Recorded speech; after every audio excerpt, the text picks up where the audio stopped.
All right. Yo. So we are back. I realize that might have been loud. Episode 2. Episode 2. It's a continuation of the first one. If you haven't seen the first one, go and check it out. Did you just dab like a stepdad? Stop doing that. There isn't enough censorship in the world to create. Oh my god. So if you haven't checked out episode 1, You want some honey? It'll no. I don't want Just any. a dab. Oh my god. Anyways. Sorry. You just need to marry Itzel and have babies so that joke can be relevant.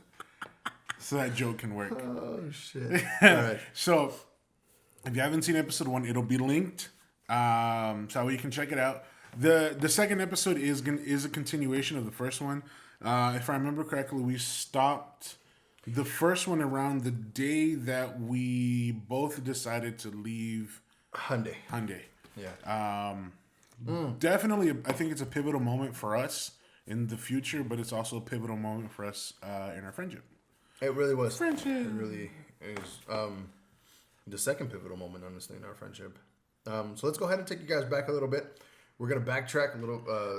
I realized that we didn't really explain how we met. I mean, we kind of glossed over it a little bit. Let's explain to these lovely people how it happened. All right. Shouts out to Polar Pop. Sponsor us because we drink a lot of these. Well, that's another Hyundai thing. I never drank so many Polar Pops in my life until I got to Hyundai. Yeah. You needed something to drink. Circle K was right there. It's it was like right next 2-minute door. walk. But anyways, we're getting sidetracked. We're going off on a tangent here. So let's backtrack a little bit. I was getting into acting. I auditioned for this gentleman by the name of Joshua Smith. He's head of Somerset Productions. What's up, Josh? That's like really his name. It's like when Joshua Paul Smith. Yeah, I know, but his name, like if it's on the credit card, it looks fake. Yeah. Like, you know, like if somebody swiped that card with me, I'd be. It's like, isn't this the fake one they sell you? Snip. Yeah.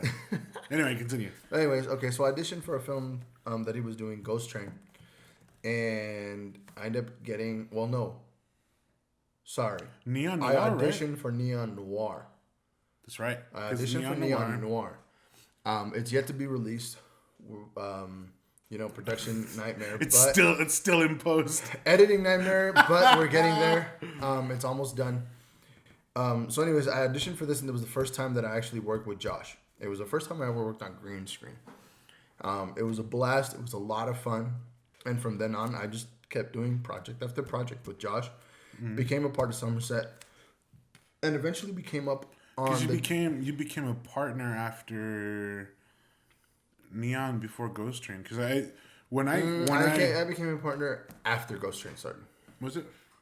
Yeah, oh, yeah. That's what I was working a lot with him. Yeah, because I remember that Somerset meeting because I met Josh working at the church. So I mentioned in the last episode that I was a media director. Before I was a director, I was just a video mixer. And again, shout out to the Rockface Center for having a great media, not only a media presence, but equipment to facilitate that. So what I was doing is I was the mixer. So we had 3 cameras. We have 3 cameras, and then we would need camera people, blah, blah, blah. We had an open invitation to people to go ahead and join the ministry if they wanted to volunteer, do some stuff for the church. It was an open invitation. It's called Get Involved. They still do it to this day. And it's cool because I remembered talking to Josh. Josh had been going to the church with his parents for about 2 years. And then when they made that announcement, he was like, all right, enough is enough. I'm going to go ahead and join and start doing stuff. And so that's how Josh and I met. And through loving verbal abuse and stress, me and Josh became friends. And then on we worked. His part, not Josh's. Oh my God, no, Josh is. Anyway, so we worked on. I think the first thing we worked on was the Heaven and Hell production that we did. It was a multimedia thing. We had lights, we had lighting design, we had stage design. It was cool. It was pretty cool. We cranked that joint out in like 2 weeks. We had VFX. We shot on green screen. We had 100% custom music that I did for the show. We had voice effects. It was crazy. It was like this whole like experimental type thing that we did. Pastor trusted enough to put it on. We did it. We smashed it, and through the stresses of cranking something like that out in about 2 weeks, Josh and I kind of linked up, and he was like, "Yo, I got this thing called Somerset. It's his production company. We got plenty of projects going on. Would you be down to help?" And I said, "Yeah, let's do it." And I remember where we met was that first like Somerset meeting at Ian's house a few months before we started production on Ghost Train. Right, and because Josh wanted to, he had always had a lot of acquaintances, that were kind of associated with other projects that he did. But that meeting that he had was more of a formal like, this is Somerset. Everyone you see here is Somerset. Yeah, everybody integrated. It's crazy because now that I think about that meeting, I think the only faces that are still in Somerset that were at that meeting was us. Because Teddy wasn't there. No, Teddy wasn't there. Because it was me, you. Was Nate there yet? No. Well, Nate was there. Nate was there. Yeah, Nate was there with his brother. Remember? Yeah. Because his brother was there. Nate was there. Who else? Josh was there. Ian was there. I mean, technically, he's still the homie. He's just not doing Somerset stuff. He's focusing more on school. Yeah. Ian, for sure. If no one's told you, you got it down on full 100% media. Chase them dreams, boy, with them glorious beard. We're both heavily advocate education. I'm on my journey back to get it done. He's on his journey to continue it. So we get it. Go get them opportunities, dog. But yeah, I think those everyone else kind of just fell off. Either fell off, moved away, just different things. Life, yeah, life happens. And it was pretty cool. And it's funny because I remember, Josh has like come full circle since then. Yeah. Like he was just in this crazy relationship. Ended it after that. Not to put your dirty laundry out there, but he's in a really good relationship now. So why not? Yeah. And it's crazy because it's just like how time flies and things progress. Like I remember a lot of the stuff that we were stressing out about then like doesn't matter now. It's crazy. I don't think time heals all wounds. I think time just kind of erases unused stuff. Kind of off on a little tangent. 2019 was a long year. No, it was the same amount of months other years. But there was so much that happened in it. Yeah, dude 2019 was... We started Ghost Training in 2019. At the beginning of 2019. Oh, snap. Because I went to my graduate school auditions in January last year. Of 2019. Wow. Yeah, 2019 was and when I got back is when we started Ghost Train. It feels like Ghost Train was like 2 years ago. Yeah, and that's right because when Luna came around, that was 2019. Yeah, that was like dang, and it feels like Leslie's been part of forever. Somerset, like she just came in and just immediately clicked. Yeah, that was pretty cool. Shout out to Leslie. What up, Leslie? We love you. Anyways, okay, so continuing forward. It's crazy because I'm thinking about it because like literally, it would have been what. Around this time last year, we were talking about Ghost Train. The table read would have happened this week. Yeah. I still have the table read thing, I think. I saw the script and everything, too. Well, I keep all my scripts anyways. But that's for something else. All right, so... We started this... we had those meetings, and we moved forward. We had this project, the Ghost Train, and we were filming it. We started filming it. Mm-hmm. And then... I needed to go out of town on a business errand for my dad.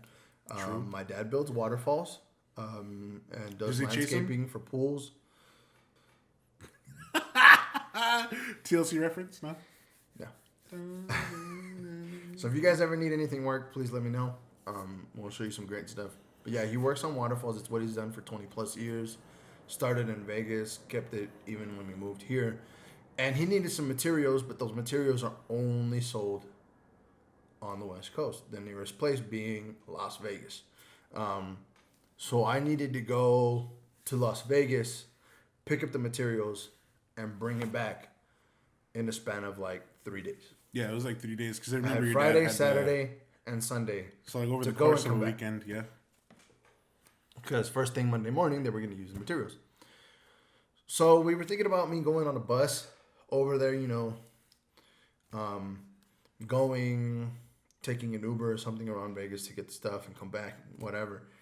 And I thought, you know what, it might be easier if I were just to be able to drive around. And if I were to drive to Vegas, I needed somebody to go with me. I don't feel comfortable driving that long by myself because I fall asleep. So I asked Josh. Josh wasn't available because he had to work at church. My girlfriend was in school, and I was like, well, who else do I got? And I thought of Danny. Daniel didn't have a lot. I had nothing going on. There's no nice way to say it. I had nothing going on. I legit had nothing going on. And he calls me, he's like, yo, want to go to Vegas? I'm like, sure. It was like 8 p.m. the night before we left. Yeah, so I called him. I said, hey, you want to go? He said, yes. I was like, all right. So I told him, I was like, I'll pick you up 8:30, 9 o'clock. I'll stop by and pick you up by Piedras. Yeah, because at the time I was living in Juarez. So when my mom was going to work, she dropped me off on the other side of the bridge, and I went to the McDonald's. That's right by the bridge. Yeah. That's right by the bridge, and I just hung out there. And he's like, where you at? And I'm like, I'm here. We're here. And it totally looked like a drug deal. It was amazing. Yeah, it really did. Anyways, so I hung up the phone after I told him we were going. He said yes. I was like, all right. I booked the hotel for the one night. Packed my stuff up, went to sleep, and in the morning I went to pick him up, and we were on our way to Vegas. And that trip to Vegas, it was a quick turn and burn. It was a lot of fun. It was a lot of fun. It was a short time, but it was a lot of fun. And that was the first pivotal moment in what really became our friendship. That was what became, that was what it got That's us kind to of what become so close, cemented our friendship. Dang, dude, that seems like, how long did that happen? Like summer last year. Bruh, feels like longer. It feels like longer, huh? You're But that's what I'm saying. It's like 2019. Because you're exhausting as a person. Wow. Says the guy that's always, you know what, never mind. Okay, so moving forward, we both needed, we both came across hard times, Yeah, jobs out here are hard. It's like something about El Paso is that the living is very cheap, but if you don't have an income, it doesn't matter how cheap it is. Yeah. And we both felt kind of in the same situation. I had gotten termed from the church, and I took some time off. I was in Juarez. My mom was like, "Look, I'm making enough to where we can live comfortably in Juarez." I was applying different places, and we ended up having to move because around that time, wait times at the bridge were about 3 hours to get across. Still are. And this was around the time that everything was getting pretty hectic and pretty heavy because at that time on the other side of the bridge in Juarez, there was caravans of people from Honduras. This is when that just started. So what was happening is that they were coming over like thousands of people at a time, and they were literally rushing the border trying to get into the United States. Yep. It became a security hazard, and literally they started closing down the bridge. Yeah, they started closing down bridges. They wouldn't let people across, and then with our current administration, that kind of immigration was just hectic. It was super crazy. And so at the time, I told my mom, I'm like, look, it happened a couple times when we were on the other side of the bridge where they shut down the bridges, and it almost resulted in my mom losing her job. I mean, I wasn't working at the time, but there was times where I had to miss out on side jobs. Like if it was like a sound gig or like a video gig here or there was times that I would miss out on that income because they weren't letting people across, or the wait times were so long to get across that I would have to wait 4 hours to get across for like a 30-minute job, an hour job, and then it would take me about like 3 hours to get home. Like it was crazy. And I told my mom, I was like, Mom, I mean, let's talk to grandma. Let's do whatever we got to do. We have to get out of Juarez. We ended up getting out of Juarez and moved in with my grandma. Like I mentioned last episode, she lives really far on the outskirts of El Paso. and Grandma, thank you for that. Honestly, I mean that's the definition of clutch. For real. And so we lived out there for a minute, and then I was able to grind hard enough to get me and my mom moved in where we're at now. And part of that came from Working at Hyundai. And again, like I mentioned last episode, that was probably the coolest job I've ever had, but it did put me in the hospital, and it did make me realize a lot of things that I wanted to change. Not that I necessarily needed to change, but the things that I wanted to do with my life. I wanted to take the steering wheel back. You know what I mean? Take that direction back. It was just one of those things that, for me, it was very pivotal. It was very important. At the same time that he was looking to move back to El Paso from Juarez, I was working on a project with this lady. I'm not going to drop names. I'm not going to speak ill of anybody or whatever. 17 names, so it doesn't matter which one you drop. Anyways, so you got, I mentioned in the episode before I was a dancer. I do choreography as well. I've choreographed many quinceañeras now. And this lady came by through word of mouth, got to her that I do choreograph and I do dance. I've done musical theater, and she was planning on getting a musical theater production up here in El Paso. So she contracted me, and she gave me a job to do this for her. Had a contract to pay and everything. I wasn't making just quite what I needed, so I had a part-time job, minimum somewhere else to fill in the blanks. And in the end, I got taken advantage of. Robbed. Hardcore. Robbed. Just I was robbed. say it like it is. I was robbed.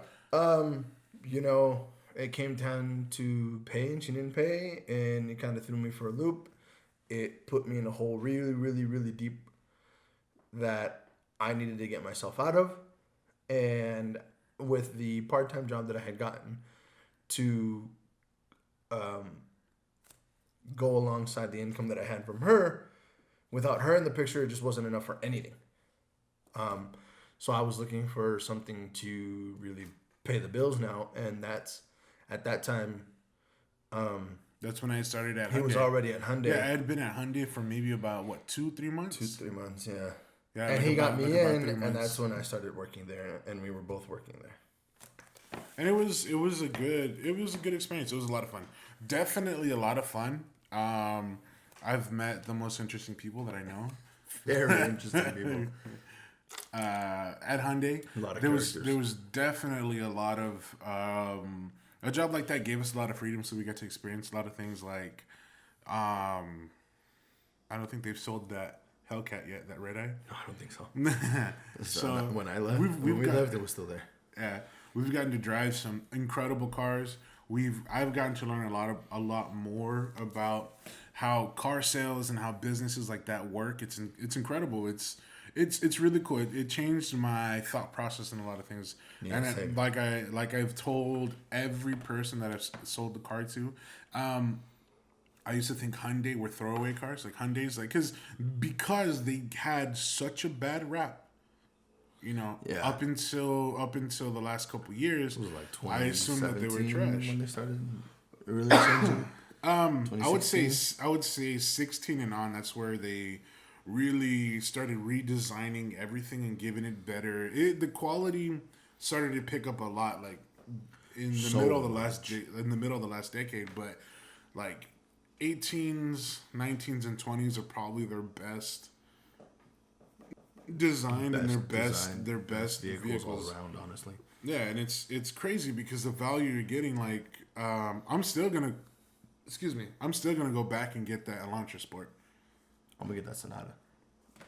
That new Sonata. Yeah, okay, I'll give you that one. But I really want that Elantra Sport. Well, if they drop that, N-Line Sonata, which has been confirmed for summer this year, for summer 2021. 2020. No, 2021. It's been pushed. That's too long. I don't care. I'm gonna buy it. Buy the limited Sonata and then trade it in for the N-Line. Yes, and I'm still so torn between the Veloster and the Elantra Sport. I'm too Veloster big for a Sport. You're too big Veloster for a N, Veloster, bro. but I love that car so much. But it's funny because You honestly might as well take out the driver's seat and just drive from the back seat. dude, and that's the thing because like that's the only car that I really have to pull the seat up to the steering wheel. Really? Yeah, that's the I have to pull it back. That's the only one I have to pull it up. I have to pull it back. I'm Well, driving from the back seat. No, I know it's to the back, but I have to pull it up. Like usually, like Elantras and stuff, I have to max it out to the back, and then I can reach. Like I fit okay, but that's the only one. Like I can't max it out to the back because it's so far. Then I have to pull it up. Anyway, that's a whole different tangent. Veloster ends are amazing, and I want one. Maybe when I drop weight, like mad weight. We'll get there, bro. Shut up, bitch. Anyway, so working there. That one slipped out. I'm gonna have to bleep that. We came up on, just going through personal stuff in our own lives, and then just things that were going on at work. And I guess just because it was slow season. That's what I want to say it was. It was slow. Not only that, foot traffic was very low, and the Bottom line was just that we weren't selling enough cars. yeah. Well, on my side, I wasn't. I was working 70-hour weeks, and only making 20 to 25-hour paychecks. Yeah. It didn't add up. It was not worth it anymore. And again, going back to what I said in the first episode, I was coming home and I wasn't enjoying my time off. Yeah, and that's the thing. It's like it's. I remember when I was getting my days off, it was just like. I would come home, literally here. I would come home, and then just lay in bed in my work clothes, and by the time and just take a nap. By the time I woke up, I'd have to go to work. I didn't have time for anything. There was time missed with my mom, and the thing is that no one really understands how hard me and my mom worked to repair a relationship. So in my head, and this is something that I had never really elaborated with anybody. Is me and my mom, because we had a falling out after my parents got divorced. All this whole thing. My mom and I worked incredibly hard to repair a relationship. And then after I successfully repaired that relationship, starting to enjoy my relationship with my mom, because I love my mom. I mean, that's my mama, bro. And so after that whole thing, then I had to get back to not spending time with her. And then, it wasn't worth it for me. I mean, you could pay me all the money in the world. Not spending time with my family is like the worst feeling, because like you could have a spouse, you could have a girlfriend, you could have that love interest, but nothing beats family. I mean, think about it. The whole point of getting married is to make that person your family. Or having best friends. There's that saying, friends are the family you choose for yourselves. But it's the thing. It's like nothing can replace blood, and that was one of the things that. It was one of the things that I had to work toward to break, because at least when it came down to issues in my family, it was always relationship wise. Like we were terrible at keeping up with each other. There was a lot of, different things, and a lot of families are the same. Families are gonna fight. Families are gonna, they're gonna have issues with each other because. For whatever reason, everyone's an individual, and individuals can never 100% agree on everything, and you're just gonna have to work it out. You're just gonna have to fight and work it out. And so me and my mom fought, and then we worked it out. And then it's that whole thing. It's like I worked so hard to repair this relationship, and now I have to go and not be there. It was too much. And then makes no sense. It was too much. And then there was moments that I was missing that I really missed with me and my mom, because there was times where, me and my mom, we had like $10, $20, and we're like, hey, let's go eat. And then I would go take my mom to eat because I did a side gig. I was like, hey, Mom, I came into a little bit of money. Let's go for some sushi, which there are some great sushi places in Juarez. And we would just go eat, hang out, talk about bochinche, and then we would just... Chisme, for those who don't get it. Chisme. We would go talk about, chismes and stuff, and then we would just, go home, go to bed, and then it was good, and I enjoyed it. It was just one of those things that sacrifice no longer became the payoff no longer became enough for the sacrifice. Yeah. And it was just one of those things. It's like, where are your values at? I mean, I understand if you. That's the thing. It's like, what if you get a lot of money? What are you gonna do with it? You know, like what do you do with that? You know, most people would be like, oh, I'd take a vacation, buy a car, buy a house, whatever, right? You know, to enjoy your time here on Earth with family and friends. But the amount of money that we were getting, we had money, but we weren't. We had no time. We had no time. We had no time with family and friends, and we'd always meet. Like I remember having a conversation with Ruben, one of the OGs at Hyundai. He's just like, and I told him, I'm like, hey, so, because I asked him one day, I was like, yo, so you've been here for a minute. He's been there like almost 20 plus years, and I'm like, you've been here for a minute. 17 years. Oh, 20 plus. No, he's been there. What? Oh yeah, 17 years. Because his son got him back into it. He's been there a while, and so he told me, he's just like, I've already lived my life, and you know it's cool here and there, but he's like, I miss. And he told me, I was like, how do you like it here? He's like, it's cool, it's okay. There's been a lot of changes, blah blah blah blah. He's like, yeah, the money is okay, the money's good, but he's like, I miss my time with my family. And he's like, you know, I miss that time. He's like, my grandkids are here in town, and you know, they're waiting for me to get off. And by the time I get off, they're gonna have to be put to bed because we don't get out to like 9-10 o'clock, depending if they sell a car or not. And and it struck me like, yo, you know, this is an OG. He's like what, 60? He's in his 60s. He's in the 60s. He's in his 60s, and he was like, yeah, the money's good, but. He's like, the hours are stupid. He's like, the hours are crazy. He was like, yeah, I mean, I get money, but, you know, what's it for? And then it just struck me as like, man, here's a guy who's worked his whole life. He put in great work. He's already got his, you know, he actually He's coming up on retirement this year. Yeah, and it's just like, he's just like, I'm doing it because, you know, it pays bills, but he doesn't, that's not what he wants to do. And then you meet young cats that are just all after the money. They're like, yeah, let's get it. And it's like, yeah, that's cool, but what are you doing with it? They're like, oh, well, I'm spending it all at the club. And it's like, well, you know, justifiably so. That's the only thing that's open by the time that we get out. But like, what are you putting it towards? What are you doing? who are you spending time with? Just, you know. And you know, we're not here to fix everybody's lives. We're not here to say what you can and should or shouldn't do in your life. If that's what you value, then go for it, by all means. Yeah, it's not what we value, and that's where we're coming from. You know, I don't party that much anymore. I don't go out. Yeah. I don't spend my money on shoes. I don't spend my money on things. I'd like to, but there's more important things. Yeah, it's to like me. Like I've met so many guys who are so into hoes and Hennessy, like that's all they do. And then the moment you try to have a real conversation with them is like they don't know how to operate. You know, and then there's like, it's like this weird polarity where it's like, oh, I love this, I love that. Hey, did you see me do this? And they like, all they have are Snapchat memories or Instagram memories, but they didn't really live them.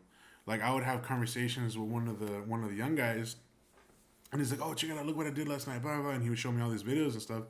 And I would go talk to like Ruben or one of the other OGs. And I was like, hey, what'd you do? He was like, oh man, we went and had breakfast with the family and the grandkids, and I ate so good. And it was like, I was like, yo, he doesn't have to show me a picture of what happened, because just the amount of emotion and the joy and the memory of him retelling what happened is enough for me to understand what he did. And I respect that way more than you having to show me a 30-second snap of you dancing with some hoes. Like, you know what I mean? Like, yeah. It doesn't, it's like, where's the priorities? Like, if that's all that you want, then be happy. Go chase them hoes and Hennessy. But that's not who we are. Yeah. It's like, there's not a lot of value to that. You know? Like, you can't, I don't know. It's just, I did that whole thing when I was younger. Like I hit clubs almost every day of the week back then. And it was just like, you know, after a while, you start to realize how trivial all this stuff is. Like going out, having a good time, that's cool. That's fun. Do it. But if like 40% of your overall income goes to that, you know, it's like you just pay rent in club. Like, why even pay rent? Just get a hotel. Pretty much. But you know, it's crazy, and it's just one of those things that it was a place like Hyundai was very pivotal. I'm saying that wrong. It was very integral to, at least for me, my decision to do something different. Yeah. Like, for example, we would never be able to do this because we'd be at work right now waiting to sell another car. Yep. Or working a deal on another car when somebody's like, you need to pay this much. Nah, I don't got that much. Okay, how much can you do? Okay, we can do this much. All right, if I get going through the whole negotiation process, getting them back into finance, getting the car washed, inspected. Car washing and all that stuff is fine, but it just didn't that grind. There was no value to that grind, and it was the craziest thing. Like, I would talk to my managers, and I would ask them, like, you know, at different times, hey, how's the kids? How's the home life? They're like, oh, yeah, they're doing. The answer was always more or less the same. Oh, they're doing good. I don't get to see them, but they're good. And I was like, damn, like they're taken care of, but I don't. Like, there was one of the managers that I was talking to, and I was like, hey, so he's been to different dealerships. He worked at Dodge for a while. He was a manager at Dodge. He was a manager at I think Toyota, and so he had been around to some other ones, and he ended up at this one. And then so I remember we were waiting for a customer to come out of finance. It was like 10:30 at night. We were waiting for this customer to finish. The deal was done. Everything, which is good because that means we didn't waste our time. But as we were waiting, he was talking to his wife on the phone. He was like, all right, babe, I'll see you later. And he hangs up. And I was like, your wife is still up? And he's like, yeah, but she's already used to the life. She's used to this. She knows I'm going to be here for whatever. And I'm like, bro, how can you function like that? Like, I understand love is very understanding, but to be like, oh, yeah, my wife understands that I won't be out until 11 o'clock and that we have to come back in at 9 the next day. You know what I mean? Or really 8. And it's just like, just that whole lifestyle is like, you know, for someone to love you enough to accept the fact that they're not going to see you or they're not going to enjoy their time with you is either true, like, incredible love, or, you know, it's just misunderstood. I don't even know how to explain it. It's just, it doesn't fit in my head. It doesn't fit in mine either. But whatever. Working there eventually got us to the point where we wanted to step away from it, and it led us to this moment. Yeah, you know, and it's just been a long time coming, because I remember talking with you, and it's just like, what can we do? What do we do? And it's just like, it was mainly Itzel. She was like, you guys sound great. You guys should start a podcast. And we're like, nah, that's dumb. And so here we are starting a podcast. Yep. It was a good idea. And we always said, let's do it. And we're finally doing it. Yeah. So there's a lot of things that we hope to do. One of the main reasons why we're doing something like a podcast with all these, and I was thinking about something on our way back from getting food and getting drinks and stuff. It's not necessarily a traditional podcast in a sense. We are going to be releasing this as a podcast, but you know, they're just more like documented conversations in a sense. They're like, honestly, one-sided interviews almost. And it's just like, that's what we're doing. We want to do this because we both kind of agree that this is more of a conversation than it is. Like, this is why we're not writing, like, because we could write all this stuff as an article, like why I left Hyundai, or, you know, we could write it as an editorial piece, or we can do it as something like that. But with this, it kind of keeps the personality of the conversation going, and that's one thing that we want, and that's the whole point of this. Like, we're trying to get our creativity back so we can get that missing piece, that glaring hole in our personalities that we were just missing. And it's crazy because like even we were so hyped about this, like, all right, when do we do it? When do we do it? Oh, we're gonna do it today. And even after we finished the first episode, we were like we were excited, like we were hyped. Yeah. And so it's pretty cool. Like I can definitely feel at least my mood changing a lot. Like it's Honestly, incredible. Yeah. And it feels right. It feels good. Yeah, dude, and it gives us a way to at least for me, it's pretty therapeutic because there's things that I get to talk about that I can put out there informally that I haven't been able to express. Like that whole thing of me working like hard as hell to repair that relationship with my mom and to put it all on the line because that $1,200 check seems really good. It's insane. It's like those are things I get to share and. Like my time in Juarez, which eventually more of that will come out, and it just feels really good to kind of combine all of both of our technical experiences and getting something like this out there. Yep. So hopefully you guys enjoy it. Hopefully you guys have a good time as much as we do making this. Oh, yeah. If there's something you guys want us to talk about, please comment. Let us know. Add to the conversation. There's got to be a way where I can add people in like via phone. That would be pretty cool. That would be pretty cool. Yeah, we should probably look into that too. And so we want to continue. we're definitely going to continue this no matter what. As time goes on, and the quality is going to grow with this, but we're going to be putting these out. We haven't really talked about an upload schedule yet, but the way I'm thinking about it, at least an episode every 2 weeks, if not quick ones every week. So that way we can, because this world seems like it's turning so fast that something new is happening every week. Every week. Like last week it was silver painted Kanye, and this week we're like going to World War III. It's just crazy. It's you know what I mean? Like everything's moving so fast. But I'm excited about what we're doing. These 2 episodes should drop more or less around the same time. And then just again, like I said last episode, if you like it, like it. If you don't, tell us why you don't like it. Tell somebody else why you don't like this episode and send it to them. But this is why I don't like it. Watch it. Exactly. Do that. Tell them these fools suck and you should see why. Make sure you're subscribed so you can see how much they suck. But there's definitely going to be a lot of things coming out. We got so Unbounded is going to get out. We're going to hit that pretty hard, and then Hapex Media is gonna happen. It's already in the works. Hapex. So be ready for it. Lots of music. Lots of video, lots of content coming out, at least from us two and people that we know, and it's just gonna be a good time. It's gonna be a good time. It's gonna be fun. We got a lot of stuff planned, definitely for 2020. A lot of partnerships, a lot of stuff with like Somerset and Ardent Moon. Ardent Moon, yeah. What's it called? Even. Lifeguard Productions. Noah. Yeah. What's up, Ami?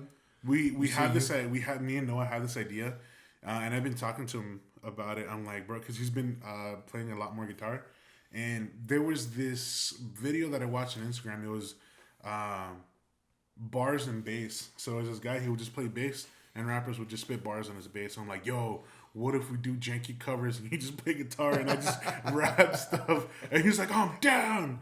So, like, we want to do Kanye. I'm going to slowly convince him to do Limp Bizkit because Limp Bizkit is trash and I think it's funny.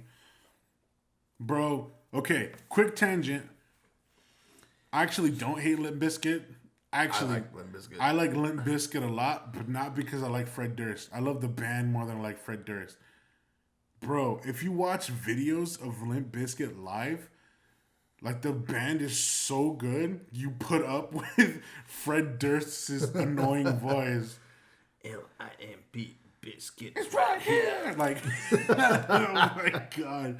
Like, Wes Borland, that dude is my dude. So, like, when he did that project with Tech Nine, I was so hyped. I'm like, he made music with someone that can actually rap. Yeah.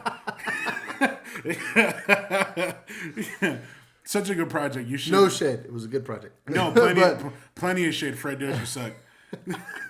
Wow. Bro, I was watching like videos of them, and I think they were at Rock am Ring in like '99, and he's like jumping around. He's like, yeah, yeah, and then I watched like their reunion thing, like after he got signed to Young Money and the whole thing, and he was like walking around. He's like, yeah, yeah, like he slowed down so much. It was ridiculous. I was like, oh my god.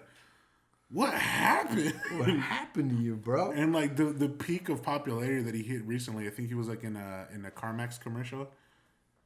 Like this lady's driving and her kids are in the car, and then the narrator's like, "I think no one will buy your car," and then this lady's car is like stuck playing Nookie from Limp Bizkit because the CD's jammed in the CD player. So everywhere she drives, it keeps playing Nookie, and then so they're like, can't get rid of that car. Can't get rid of the car that keeps playing Nookie from Limp Bizkit. And she's like driving, and then she brakes suddenly because she's like punching the CD player. And she looks up, and Fred Durst is like walking across the street with like groceries, and they're like, "Well, we'll buy that car." And I'm like, "This commercial's amazing." Anyway, That's awesome. Fuck. so Beep. so be prepared for more content. It's gonna be incredible. It's gonna be a lot of fun, I think, and be ready for that. Let us know. The quality is gonna improve very quickly, very rapidly, and it's gonna sound amazing. So I'm excited. I know Sergio's excited. Mm-hmm. We're gonna do, and this time, I for the longest time I would start projects and I would never finish them. This time around, I have no choice but to finish them because. I'm not going to let you stop. Yeah, exactly. That, and then it's just like, I just became, throughout this whole process, it's just like, where did all that time go if I never finish anything? Whatever. Don't get all philosophical, bro. That's who I am, bro. You and your billboard forehead. So, that was another episode. Fucking super dome head. I'm gonna never mind, I'm not gonna finish that thought. Jesus so we'll Christ. upload this one. Definitely be peeped, be pumped, and be ready. Don't you dare dab. I will punch you in the throat. No, I already did the demo. Okay, good God, so bad. Did you do it when I wasn't looking? No. It's in the face. All right, guys, we'll see you later. Peace.